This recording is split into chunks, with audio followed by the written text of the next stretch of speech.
2,000조의 행방이 한국산 무기에 달렸습니다. 최근 사우디아라비아에서 공개된 사진 한 장이 중동 지역을 깜짝 놀라게 하고 있습니다. 사우디아라비아가 도입한 한국산 K239 천무 발사대가 신형으로 업그레이드되어 CTM-290 탄도미사일을 장착할 수 있다는 것이 드러나게 되었기 때문인데요. 이전까지는 구형 발사대를 장착하여 천무 GMLS 80km 유도미사일이 최장사거리의 미사일이었지만, 이번에 공개된 사진 속 천무의 발사대는 폴란드형 호마르 K에 장착된 신형 발사대와 같은 모습이었습니다. 발사대 모습은 그동안 몇 번 공개되었지만 신형 발사대가 공개된 것은 이번이 처음이었는데요. 아무쪼록 사우디 포병은 주변국들 가운데 가장 강력한 장거리 타격 수단을 지니게 된 것이죠. 무려 전술탄도 미사일. 이에 대부분의 군사 매체들은 신형 발사대와 함께 CTM-290의 수출이 사실상 기정사실화되었다고 보도하고 있습니다. CTM-290은 천무와 통합되도록 설계된 구경 600mm의 괴물 전술탄도 미사일입니다. 천무는 각 포드에 한 발씩 2발을 발사할 수 있는데, 이 미사일은 미국의 미70이나 하이마스에서 운용되는 에이티킴스 미사일과 동급의 미사일로 볼 수 있습니다. 다만 CEP 원형 오차 범위에서는 CTM-290이 7m 안팎의 높은 정확성을 보유하여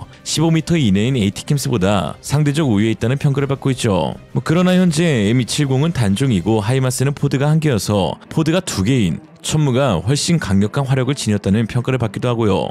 뭐가 됐든 일단 많은 게 좋다. 사우디의 신형 발사대는 단순히 CTM-290 전술탄도 미사일을 구매했다는 의미로만 끝나지 않는데요. 그보다 더 중요한 사실이 있습니다. 신형 발사대에서는 한국이 올해 공개한 한국 최초의 ASBM 대함탄도 미사일을 통합할 수 있다는 것입니다. 지난 폴란드 MSPO와 말레이시아 ADAS 방산 전시회에서 하나 에어로스페이스는 천무와 통합될 미사일 가운데 최초로 ASBM 미사일을 공개했는데요. 한국의 많은 전술 전략 무기 체계가 선행된 미국을 따라가듯이 한국형 ASBM 역시 미국의 프리즘 미사일과 유사하다고 할 수 있는데, 이로써 알 수 있는 사실은 한국형 ASBM의 사거리가 약 500km에 달하고 위성안법 및 관성안법 초기 유도에 최종 종말 유도에서는 적외선 IR-C커를 장착한다는 것을 알 수 있었습니다. 그래서 탄두급 부분 역시 다른 미사일과 달리 C커가 장착되어 검게 보여지는 것을 알 수 있었죠. TMI 하나 자면 한국의 IR-C커는 전세계에서 5번째로 개발에 성공하였고 아시아에서는 최초였습니다. 또한 이미 많은 분들이 눈치채셨겠지만 한국 정부가 지난 8월 한 가지 뜬금없는 발표를 하였죠. 천무 수출용 미사일의 사거리를 300에서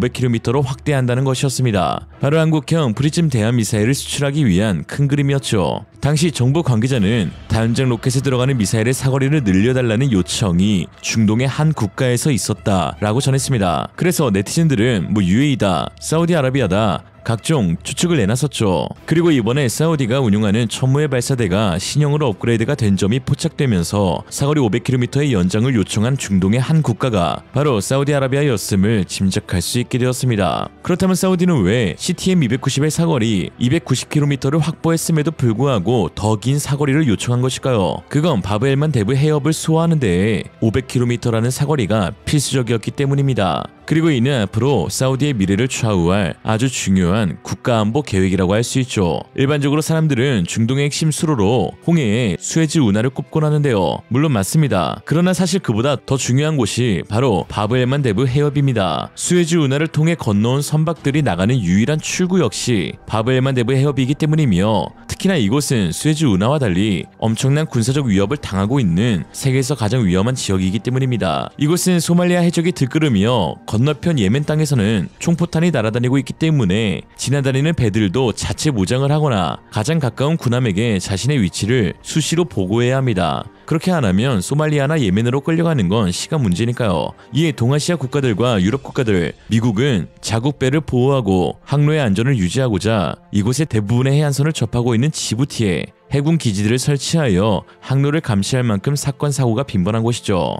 특히나 사우디아라비아와는 원수지간인 예멘의 후티 반군의 장악 지역이 바로 요 해협 앞입니다. 그래서일까요? 엠브레이 애널리틱스에 따르면 홍해 해운 사고의 전체 90%가 바로 이곳에서 발생한다고 하였죠. 지난해 사우디아라비아의 선박이 후티에게 탈취되어 빼앗긴 곳도 바로 이쪽입니다. 그러나 문제는 천무 다연장 로켓의 290km로는 해당 지역과 예멘 후티 반군 점령지 전체를 커버하지 못한다는 것입니다. 후티 반군 주둔지는 사다 그리고 수도 사나 지역과 바브 엘만 데브 해협 항만이 있는 알 후데이다 항구 도시인데요. 그동안 천무의 사거리 80km나 또는 290km로는 해당 지역의 영향력이 한정적일 수밖에 없는데, 만약 사거리 500km, 그것도 ASBM으로 대함대치 탄도미사일을 보유하게 된다면 사우디아라비아는 해당 지역에 엄청난 군사적 영향력을 발휘할 수 있게 되는 것입니다. 그리고 이것은 곧 빈살만 제국을 형성하는데 가장 중요한 포인트가 될 수 있는 것이죠. 홍해의 안전은 곧 빈살만의 안전이다. 현재 사우디아라비아의 최대 프로젝트는 단연 2000조의 네옴시티입니다. 사우디 정부가 비전 2030 정책의 일환으로 발표한 신도시 계획으로 그동안 석유에 지나치게 의존하는 경제 구조에서 탈피하여 4차 산업혁명을 대비해 대형 산업단지를 구축, 세계 해운 교역량의 13%가 지나가는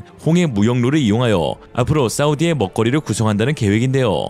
그러나 이 네옴시티가 불안불안하다는 소식이 들려옵니다. 총책임자였던 나드미 알 나스르 네옴 CEO가 최근 사임하고, 또 원래 목표였던 더 라인의 도시 인구 150만 명의 수용 계획이 대폭 줄어들어 2030년까지 30만 명으로 축소한다는 이야기도 나온대요. 가장 큰 문제는 바로 투자가 급감하고 있다는 것인데, 사업 자체에 현실성이 없다는 평가와 함께 해당 지역에 대한 항만 안정성에 대해 의구심이 들고 있기 때문입니다. 네옴이 위치한 홍해 근처 지역은 지정학적으로 중요한 해상 경로이기도 하며 주변의 해적 활동 및 불안정한 지역 상황은 경제적 리스크를 키우는 요소로 작용하고 있습니다. 바브 엘만 데브 해협 근처에서의 해적과의 충돌, 해상 무역에 대한 위협이 사우디의 안전 보장과 투자 환경에 영향을 미치고 있다는 것인데, 실제로 최근 보도에 따르면 해적과 후티의 선박 공격이 증가하면서 일부 해운사들이 항로를 변경하거나 지연되는 사례가 발생하고 있습니다. 작년부터 세계 5대 해운사 중 4곳은 안전에 대한 이유로 이용 중단, 보이콧을 하기까지 하였죠. 물론 아프리카 희망봉을 경유하는 루트가 훨씬 더 큰 물류 비용 상승을 초래하겠지만, 아니 해적에 뺏기느니 그게 훨씬 낫다는 것입니다. 그동안 후티 반군이 엄청 나대기도 했고요. 이에 사우디의 네옴 프로젝트도 같은 우려를 받고 있는 것인데, 이에 사우디가 찾은 해답은 바로 한국이었습니다. 이번 달 뜬금없이 사우디의 한 장관이 한국을 방문합니다. 사우디의 국가방위부 장관이었는데요. 국가방위부는 일반적으로 알려진 국방부와는 다른 독립적인 조직으로 내부 안전과 지역의 안보를 담당하는 부서입니다. 왕실, 성지, 유전, 국가 프로젝트 지역 보호에 중점을 두고 있죠. 네옴시티 보호도 위 부서에서 진행합니다. 그리고 사우디의 알사우드 국가방위부 장관은 한국 측과 대략 30조 원 규모의 중장기 무기 획득 사업을 논의했는데요. 주목해야 할 것은 이미 지난해 2월 사우디 국가방위부가 천무 제조사인 하나에로스페이스와의 협력 양해각서를 맺었다는 것입니다. 압둘라 장관은 대한민국의 무기체계의 우수성과 명성을 알고 있다며 한국은 사우디의 국가안보 파트너로서 가장 중요한 국가 중 하나다라고 언급했습니다. 그동안 한국 무기를 비밀리에 많이 수입해가고 있는 사우디, 나중에 들키긴 하지만 어쨌든 세계에서 그 실전 빈도가 가장 높은 곳 중 하나인데요. 사우디군 병사의 SNS 일탈로 인해 올라오면 안 될 영상들이 올라오곤 하는데, 그 가운데 하나가 한국산 무기인 현궁의 사용 모습이었습니다. 그전까지는 사우디가 현궁을 수입했다는 사실조차 비밀이었을 정도였죠. 당시 병사는 한국산 대전차 미사일이라면서 사격 준비 과정과 발사 모습, 목표가 피격돼 파괴되는 장면까지 공개했는데요. 이후 반응이 좋자 사우디 병사들은 너나 할 것 없이 현궁 인증 영상을 SNS에 하나둘 올리기 시작했습니다. 발당 1억 원의 고급 미사일을 차량과 오토바이, 심지어 사람에게 직접 겨냥하는 등 아주 잦은 실전 경험을 보유하고 있는 사우디군입니다. 이에 천무의 실사격 장면도 폴란드보다 더 빠르게 볼 수 있을 것 같다는 추측도 나오는데요. 사우디가 이번 이스라엘 하마스 전쟁 발발 후 보인 행보를 이어간다면 후티와의 평화 협상은 물 건너갈 것으로 보이고, 오히려 군비 증강과 자주국방에 대한 목소리를 내고 있는 요즘입니다. 이에 국경에 배치된 천무의 실전 사용 빈도도 늘어날 것이며, 다양한 사거리에 수많은 한국산 미사일들이 실전에서 사용되는 모습을 볼 수 있을 것 같습니다. 중동 국가들이 한국산 무기를 선택하는 것은 참 큰 의미가 있는데요. 땅 파면 돈이 나오는 국가 중동에서는 돈이 없어서 성능이 좋지 못한 무기를 사는 경우는 없습니다. 오히려 돈을 더 얹어서라도 성능적으로 검증된 무기를 구매하는 곳이 중동이죠. 그런 중동 국가인 UAE와 사우디에서 인정받는 한국산 무기라는 것은 전 세계의 한국산 무기의 경쟁력이 비단 가격뿐만 아니라 성능에서 먼저 우위에 있다는 것을 공표하는 것입니다. 빈살만 형도 딱 보고 나서 빈 살만한데? 싶은 거죠. 현재 후티 반군은 아마 상당히 긴장하고 있을 듯한데요. 사우디는 진짜 쏘니까요. 한번 지켜봐야겠습니다. 오늘의 한 줄 평. 솔직히 쫄고 있는 후티 반군이면 개추. 한국이 신의 방패를 개발하였습니다. 이제 북한의 협박은 한국에게 통하지 않습니다. 드디어 공식 발표가 떴습니다. 우리 군 최초의 탄도미사일 종말 단계 상층 방어 체계이자 다층 미사일 방어의 핵심인 LSM이 최종 개발 완료가 선언되었는데요.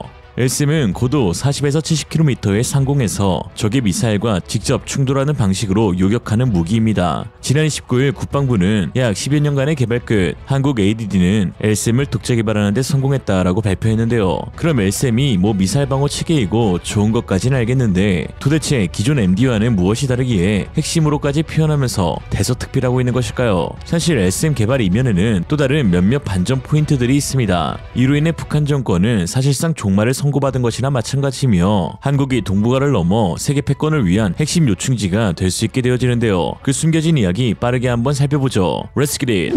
한국 LSM 개발 소식에 해외 군사 매체들은 무엇보다 빠른 속도라며 놀라고 있습니다. 디펜스 뉴스는 당초 2026년으로 예정되어 있던 개발 완료가 2024년 말 이루어졌다면서 높은 고도에서 요격하는 기술을 가진 나라는 미국, 이스라엘 등 소수에 불과한데 한국은 독자 기술로 고고도 요격 무기를 개발했다고 하였습니다. 실제로 한국군은 주변국의 반발적 군비 증강을 막기 위해 구태여 군비를 축소 발표하는 경향이 있는데요. 이에 몇몇 네티즌들은 한국군이 ROC를 검토한다고 하면 사실 이미 체계 개발 중이고 체계 개발 중이라면 핵심 기술이 개발 중인 것이며 시험 평가가 완료되었다 하면 사실 전력화 단계에 이른 것이고 배치가 완료되었다고 발표한다면 다음 버전의 개량 및 업그레이드가 거의 막바지 단계에 도달한 것이라고 할 수 있다라고 했습니다. 그러니 사실상 이미 몇몇 부대는 LSM이 실 운영되고 있다고 봐도 과언이 아닌 것이죠. 실제 시험평가도 이미 이루어졌으니까요. 기본적으로 LSM의 숨은 의의를 보기 전 표면적인 기술들을 살펴볼 수 있는데요. 그것마저도 그야말로 한국의 최신 기술들이 모두 접목되어 있기 때문입니다. LSM의 성능을 보면 한국의 미사일 기술, 더 나아가 한국의 우주산업에 대한 지식과 경험들을 살펴볼 수 있는데요.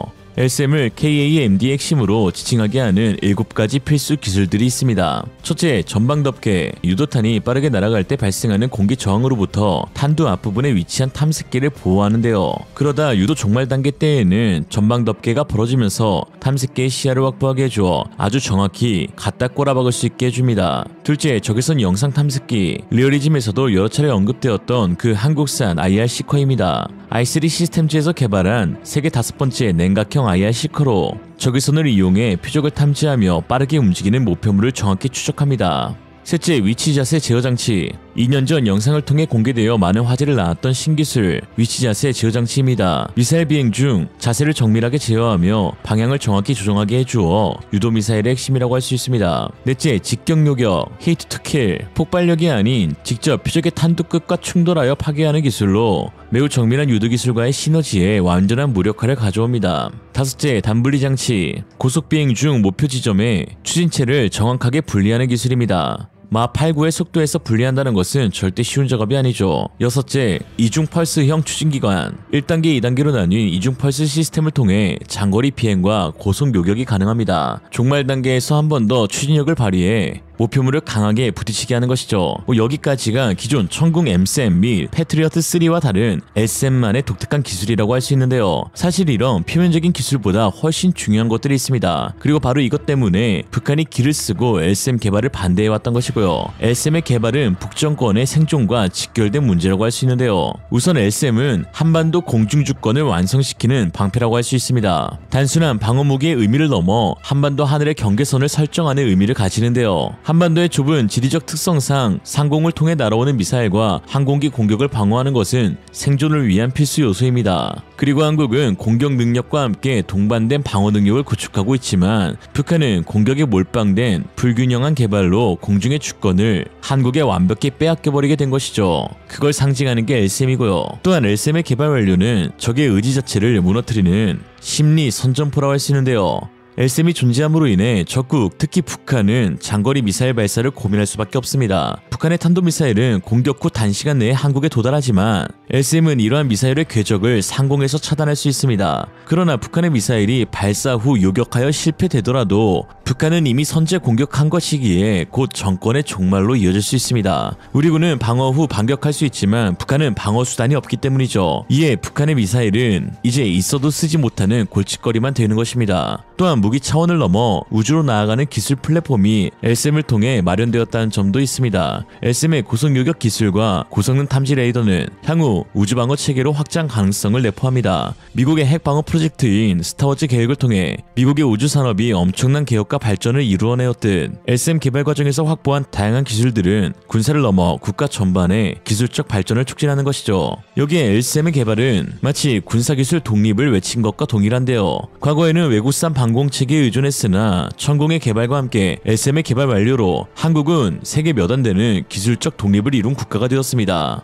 실제로 한국은 앞으로 10년 내에 무려 7개의 방공 시스템을 구축하게 되는데요. LAMD, 천궁2, 패트리어트3, 천궁3, LCM, LCM2, 사드로 한국처럼 7개 이상의 MD를 구축한 국가는 전세계 딱 두고 미국과 이스라엘 뿐입니다. 왜냐하면 일정 고도 이상 올라가게 되면 이중 펄스를 사용해야 하는데 이 기술이 상당히 까다롭기 때문입니다. 요격 미사일은 크게 두 가지 주요 단계로 나뉘는데요. 우선 1단 부스터, 이건 단순히 추진력을 제공하는 엔진 역할만 하며 목표 추적이나 요격을 위한 복잡한 기술적 기능은 수행하지 않습니다. 그리고 2단 부스터, 이제 이 단계가 LCM의 핵심 기술이 적용된 부분입니다. 2단에는 이중 펄스 로켓 모터가 탑재되어 있으며 이는 요격 단계에서 중요한 기능을 수행하는데 말 그대로 한 번의 점화로 끝나는 기존 로켓과 달리 두 번의 점화를 통해 비행 중 속도와 방향을 조절할 수 있는 기술인데요. 이에 탄도미사일 뿐만 아니라 심지어 극초음속 표적에도 대응할 수 있습니다. 이런 상황 가운데 최근 놀라운 또 하나의 소식도 한국에 전해졌죠. 바로 정주대왕함의 전력화입니다. 여태 미사일 방어 체계를 말하고 있는데 왜 뜬금없이 정주대왕이냐 하실 수 있는데요. 바로 이 한국의 이지스함이 북한 미사일을 옴싹달싹 못하게 하는 MD 중의 MD이기 때문입니다. 정주대왕함에서 사용할 수 있는 비밀의 무기 SM-3가 호환되는 유일한 군함이기 때문입니다. 그래서일까요? 벌써부터 주변국이나 언론들은 정주대왕에 대한 지대한 관심을 내비치고 있습니다.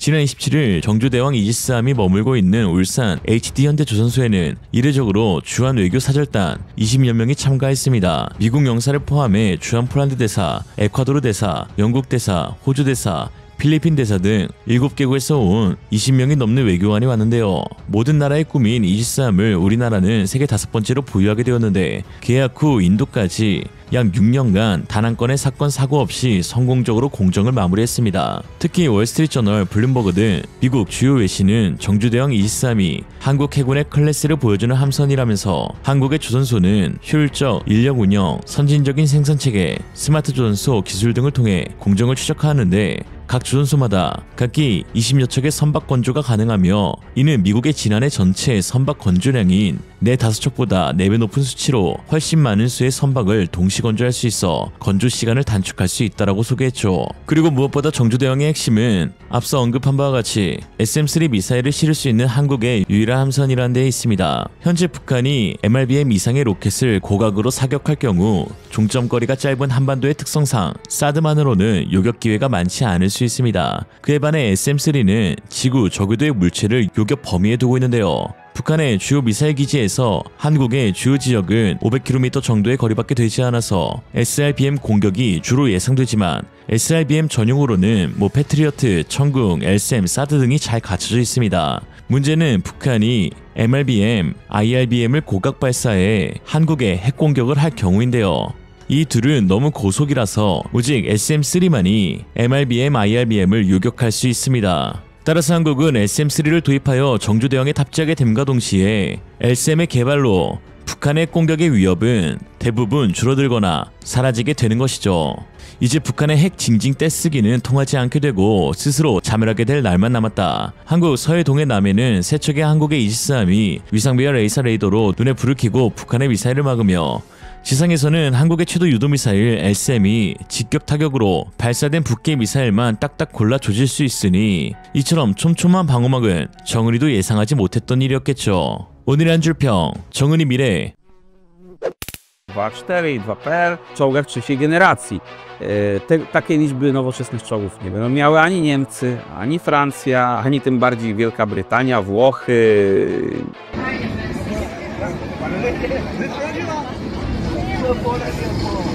그 어떤 전차도 K2와는 비교할 수 없습니다. 세계 최고의 첨단 전차로 불리우는 K2 흑표에 대한 폴란드의 반응이 뜨겁습니다. 2022년 한국 현대로템과 180대의 1차 계약을 체결한 이후 불과 2년도 채 안 된 시점 폴란드 육군에 인도된 K2 전차는 무려 77대나 되었는데요. 지난 11월 28일 파웰 베이다 폴란드 국방차관은 자신의 SNS에 또 다른 배송을 받았다면서 이번 달 폴란드에 도착한 K2 전차를 통해 우리는 지속적으로 강화되고 있다는 글과 함께 K2 전차 6대가 그다니아 항에 도착한 사진을 게재했습니다. 이로써 남은 기간 7대를 추가로 도입하게 되면 올해 인도분 84대를 계약대로 이행하게 되는 것이며 남은 6대는 내년 한 해 동안 이루어지게 됩니다. 180대에 딱 3년, 전 세계 어느 국가도 감히 하지 못할 일을 한국이 해내고 있는 것이죠. 이에 군사매체 아미 리커그네이션은 한국의 빠른 납기에 주목하면서 한국이 폴란드를 유럽 내 최강의 전차 강국으로 만들고 있다고 보도했습니다. 2025년이 되면 180대의 3.5세대 최신의 전차를 인도받을 폴란드는 유럽 대륙에서 가장 진보된 주력전차 함대를 보유하게 되어 유럽 최강의 탱크 강국이 될 것이다라고 했는데요. 매체에 따르면 폴란드는 2025년까지 K2, 에이브람스 M1A2, 레오파르트 2A5 등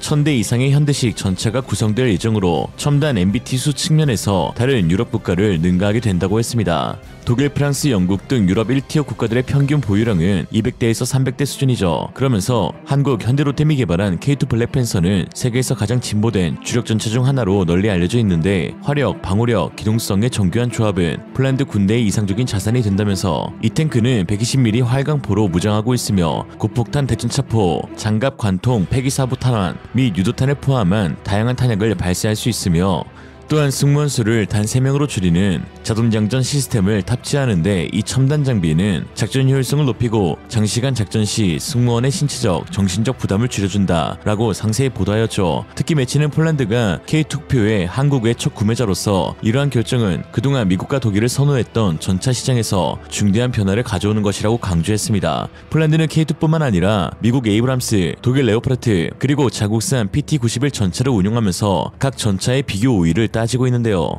폴란드의 군사매체나 또는 기계화 차단 전차병들의 증언에 따라 모든 운용 중인 전차들 가운데 최고를 K2 전차로 꼽았으며 가장 큰 차별화되는 점으로 현대화된 장비, 특히 사격 부분에서의 탁월성을 꼽았습니다. Do studia. Pierwszy temat czołgowy, no jest z nami Damian, więc nie może być inaczej. Damianie, przyjechały Abramsy, przyjechały K2, rośniemy w siłę. To znaczy, tutaj wyjaśnię pewną rzecz, czyli dostawa kolejnych czołgów K2. Było to 6 egzemplarzy, co oznacza, że w Wojsku Polskim już dzisiaj znajduje się 77 czołgów. Oczywiście te 6 wozów, które zostało właśnie dostarczonych, musi teraz zostać dostarczone do jednostki. No natomiast jest to dobra informacja i jeżeli dobrze liczę, plan dostaw na ten rok zrealizowany, czyli 84 czołgi do końca tego roku i kolejne 96 do końca roku przyszłego. Także wygląda to bardzo dobrze. No właśnie, to jest pytanie. Pancerna pięść Europy, będziemy czołgowym mocarstwem w Europie, bo tak kiedyś pisano. To znaczy tak, pomijając całkowicie program K2.pl, bo to jest troszeczkę inna kwestia, ale po zakończeniu dostaw wszystkich Abramsów i wszystkich K2, czyli mówimy tutaj o 546 czołgach, plus do tego doliczymy Leopardy 2.5, Leopardy 2.4 i 2.pl, czołgach trzeciej generacji. Takiej liczby nowoczesnych czołgów nie będą miały ani Niemcy, ani Francja, ani tym bardziej Wielka Brytania, Włochy, Hiszpania czy Grecja. Tak naprawdę nikt nie będzie miał tylu nowoczesnych czołgów w Europie, co Polska.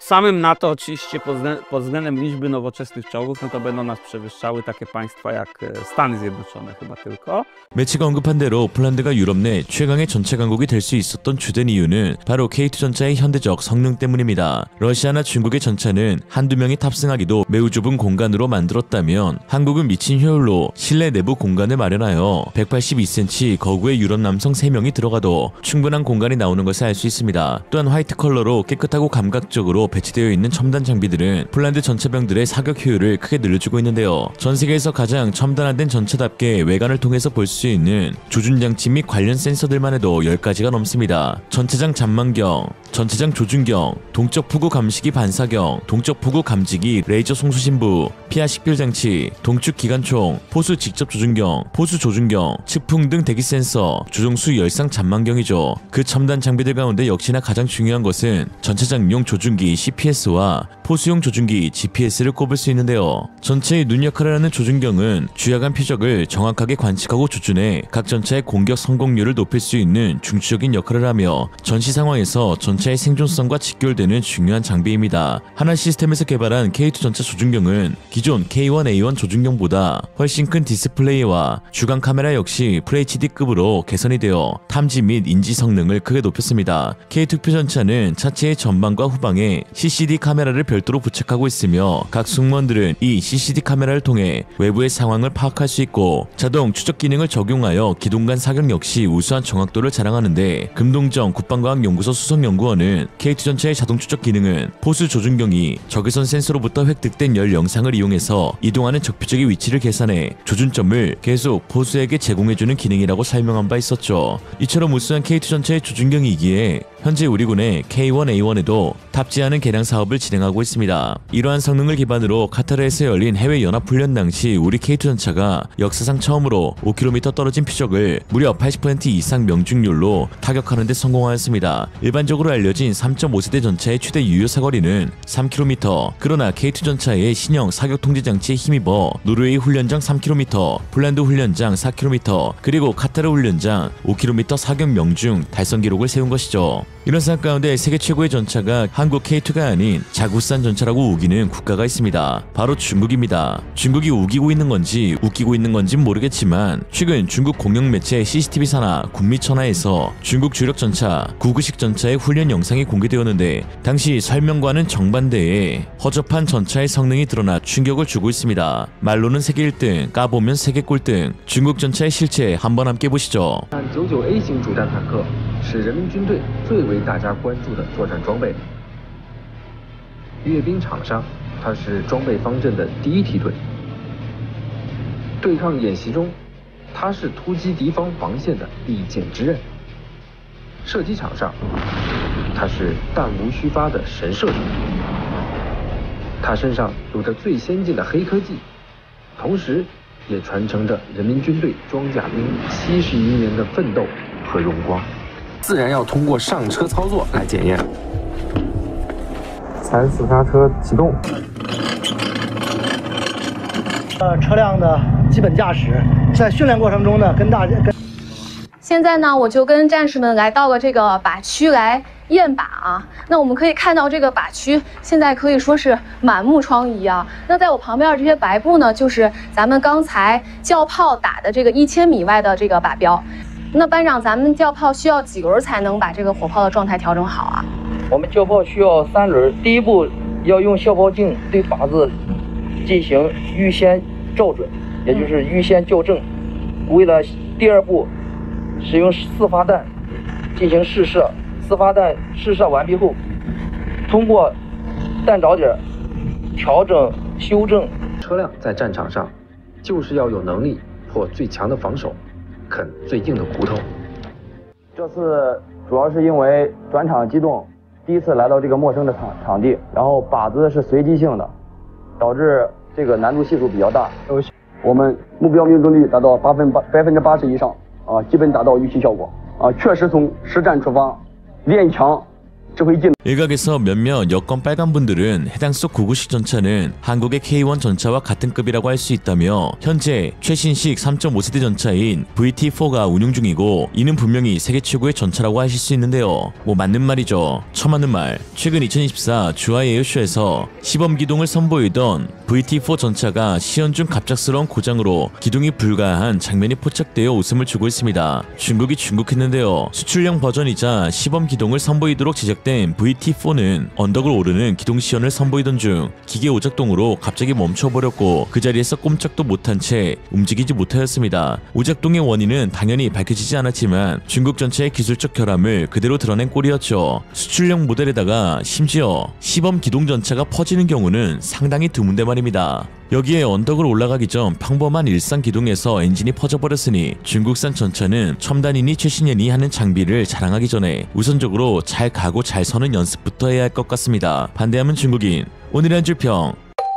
중국산 정품 인증되었습니다. 发现有敌炮兵阵地，此时你车因弹药不足，无法对敌炮兵阵地实有效杀伤，因此结合实车 최근 북중러의 군사 동맹이 공고해짐에 따라 국경을 맞대고 있는 한국의 안보에 지대한 위협이 되어가고 있습니다. 지난 11월 29일에는 중국과 러시아의 전투기 폭격기 등 군용기 11대가 한국 방공식별구역에 들어와 우리 공군 전투기가 급파되는 일이 벌어졌으며 북한은 러시아의 병사 파견에 대한 대가로 첨단 무기의 기술 이전을 논의하고 있는 상황인데요. 이처럼 군사적 긴장감이 심화되는 상황이지만 최근 아이러니하게도 북한과 중국이 자국 매체를 통해 공개한 군사훈련 장면에서는 오히려 무기체계의 각종 결함만 드러나게 되어 웃음거리가 되어가고 있다는데요. 놓칠 수 없는 이 소식 빠르게 한번 살펴보겠습니다. Let's get it! 지난달 29일 북한 노동신문은 자국 항공의 날을 기념해 공군부대의 훈련 장면을 공개했습니다. 북괴 제10 항공사령연대의 김정은은 29일, 30일 이틀 연속으로 방문하여 공군 조종사들을 독려했다고 하는데요. 문제는 최고 지도자의 행차에도 불구하고 실제 공중 기동 시연은 단 한 차례도 이루어지지 않았다는 점입니다. 그저 구형 미그 29를 배경에 두어 겉모습만 현대화된 척하는 화보 촬영이 이루어졌는데요. 이 정도면 훈련보다 화보를 더 많이 찍으니 전업이 모델이라고 해도 과언이 아닌데 마치 카푸어들이 유지비와 감가상각에 벌벌 떨며 인스타에 사진만 주구장창 올리듯 북한 역시 자국 최고의 현시대 전투기 미그 29 한번 띄우기 무서워 그저 광내고 사진만 찍는 모습을 보여주고 있습니다. 1970년 말에 북한에 도입된 미그 29는 운용된 지 대략 40년이 훌쩍 넘은 기체입니다. 특히나 구수령권 전투기 특징이 잦은 결함과 낮은 가동률 그리고 짧은 수명 주기를 지니고 있다는 점에서 사실상 운용불가 판정을 받아 마땅한 북한 미그 29인데요. 나름대로 관리를 아주 잘해온 폴란드의 미그 29 역시 40%대의 가동률로 인해 온갖 고생을 해온 것을 보면 북한의 미그 19는 안 봐도 뻔한 상황입니다. 심지어 폴란드는 WZL 제2항공정비시설과 같은 전문 정비시설에서 미그 29의 RD-33 엔진 오버홀을 진행한 적이 있을 만큼 정비주기 추적화를 통해 가동률을 높이려는 시도를 하였지만 그마저도 가동률 40%대를 넘기지 못했었는데요. 이에 대다수의 군사 전문가들은 북한 공군의 전체 가동률은 20%대를 밑돌 것으로 예상하고 있습니다. 북한 전투기의 기반은 러시아제로 상당수가 노후화되었습니다. 북한의 조립 기술은 매우 열악해 이들을 제대로 운용하려면 러시아의 지원이 필수인데요. 특히 미그 29의 경우 북한의 핵심 공군 전력임에도 부품 조달 등이 제대로 되지 않고 있다고 우리 군은 파악하고 있는데 북한 내 이 전투기를 조립하는 공장도 사실상 가동 중단된 상태라고 합니다. 이에 북한은 2022년부터 러시아의 미그 29 현대화 요청을 꾸준히 해왔는데 이 시기는 우크라이나 침공 이후 러시아가 북한에 포탄 등 무기 지원을 처음 요청한 시기와도 맞아떨어집니다. 중국 무기 역시 이러한 문제점을 안고 있는데요. 중국은 무기 현대화에 큰 진전을 이루었지만 대부분의 첨단 무기들이 외국 기술을 복제하거나 역설계한 결과물로 원천 기술의 부족으로 인해 고질적인 신뢰성 문제를 앓고 있습니다. 세계 패권이라는 야망 아래 빠르게 천조국 미국을 따라잡기 위해 무리하게 진행된 중국의 군 현대화 사업은 기술 탈취, 불법 노비, 역설계 등으로 그럭저럭 겉모습은 갖추셨다는 평가를 받지만 실상은 잦은 결함과 낮은 가동률, 망가진 후속 체계로 인해 한국 무기에 비해 크게 미치지 못한다는 평가를 받고 있죠. 이는 최근 중국 공영 매체가 공개한 영상에서도 알 수 있었습니다. 중국 매체 시스템이 산하 군사 채널 군미천하에서는 중국 최고의 수도방위군 81 집단군 전차 부대의 훈련 영상을 공개했는데요. 중국의 주력 전차인 9구식 전차를 운용하는 81 집단군의 실제 훈련 모습은 참담 그 자체였습니다. 고장 우려로 인해 실사격 훈련은 진행되지 않았으며 모형 RC카로 훈련을 대체하고 있었기 때문이죠. 很可惜，我们这次拍摄时并没有赶上他们的实弹射击训练。不过，不开炮就不能杀敌立功了吗？事实上，即使我们的99A 主战坦克不动一枪一弹，它同样可以给敌人带来致命一击。发现有敌炮兵之际，此时你车因弹药不足，无法对敌炮兵之际是有效杀伤。一组集合试车，二组集合沙盘，进行推引。各组大概一组过来，二组过来。这里遇到的场景非常现实。当你驾驶坦克，忽然发现了敌方的炮兵阵地，这时候该怎么办呢？坦克炮的威力再大，也没有办法摧毁一整个炮兵阵地，就可以发挥99A 坦克信息化能力的优势，通过为炮兵、陆航等打击力量。我们昨天就是通过上级下发的一个坐标，然后我们进行直接，因为第一次接触实弹这种射击，然后我们只能说就是大概的在一个方位内爆炸，然后我们进行一个修正。总体来说效果很好， 특히나 중국 전차 부대의 손홍기 상사는 실탄 사격은 처음 접하는 것이라며 인터뷰를 진행했는데 복무기간 2년 이후 3년차에 진급할 수 있는 하사 계급인 그가 처음으로 실탄 사격을 했다는 것은 현재 중공군의 상황을 잘 보여주는 것이죠. 마치 북한이 모형 비행기로 도보 훈련을 하는 것과 마찬가지였습니다. 고장날까봐 감히 훈련에서 사용하지 못하는 무기체계, 애물단지가 되어버린 계륵, 북중러의 무기들은 있어도 쓰지도 못하는 상황을 맞이하고 있죠. 반면 높은 신뢰성을 갖춘 한국산 무기들은 세계 각지에서 종횡무진 활약하고 있는데요. 폴란드에 수출된 K2 전차의 경우 거의 100%에 가까운 가동률을 보이고 있는데 심지어 폴란드 전차 부대는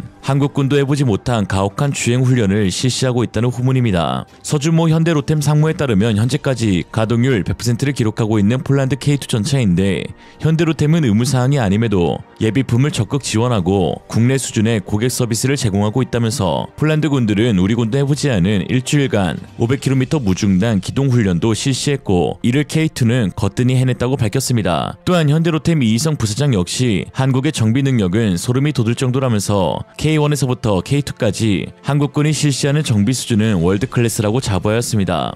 Korea Army is operating more than 2,000. Among them, about 1,700 have been produced and delivered by Hyundai Rotem, which include K1. And the overall availability rate of the 1,700 MBTs is about 90%. In Poland, being operated by Polish military, the availability rate is above 90%. And when I see the department maintenance K1 MBT, they look brand new.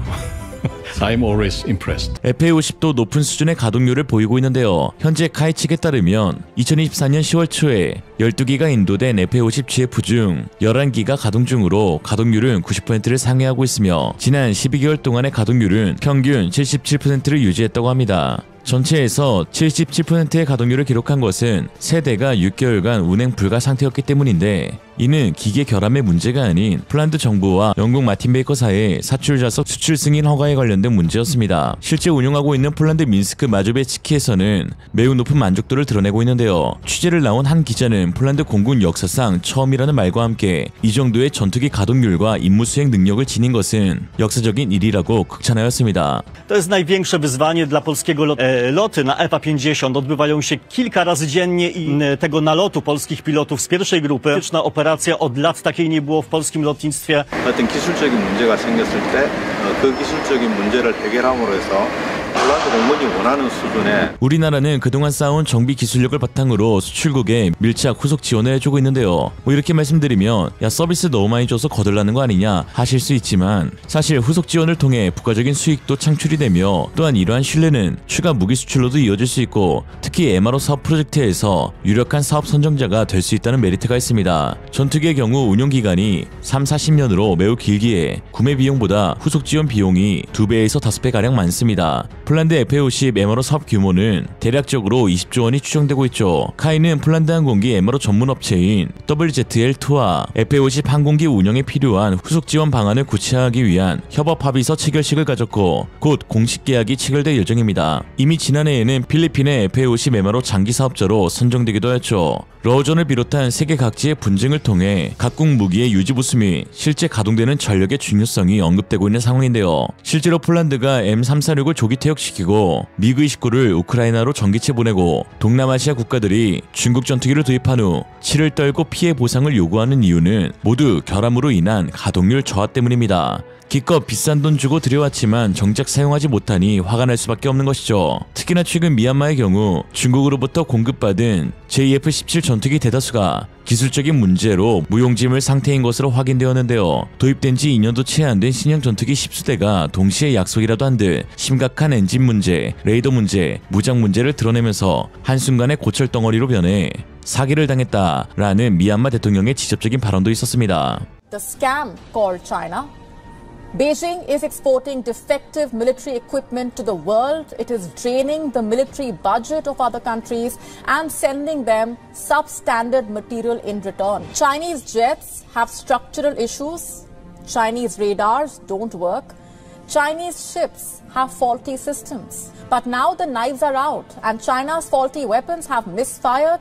Beijing exports In the year 2016, China struck a deal with Myanmar. The aircraft were supposed to help with interception, be capable of ground attack. These jets had structural cracks. The aircraft did not even have an effective beyond visual range missile or airborne interception radar. The country, after all, had paid $25 million for each aircraft. In the year 2022, Myanmar was forced to ground the Chinese jets. China will sell you faulty machines, and then you will have to pay out of your own pocket to repair the substandard material. And even after that, there is no guarantee that machines will work. Also, there is no guarantee that the Chinese suppliers will be paying heed to your requests for repair work. It's all a part of the great Chinese scam, one that's been ongoing for a while now. 최근 한국산 무기는 국제사회에서 신뢰의 대명사가 되어가고 있습니다. 높은 가동률과 믿을 수 있는 성능, 그리고 경쟁력 있는 가격, 위 3박자가 어우러져 세계 어느 국가도 타의 추종을 불허하는 갑벽한 무기가 되어가고 있는데요. 한국은 무기를 판매해주길 간절히 바라는 국가가 되어가지만 중국은 무기를 판매할수록 사과해야 하는 국가가 되었습니다. 오늘의 한 줄 평. 사과해요 나한테! 잘못했똥. 이생으로 리얼리즘이었습니다. 여러분의 생각은 어떠신가요? 현명하고 지혜로운 여러분의 의견을 지금 댓글에 남겨주세요. 감사합니다.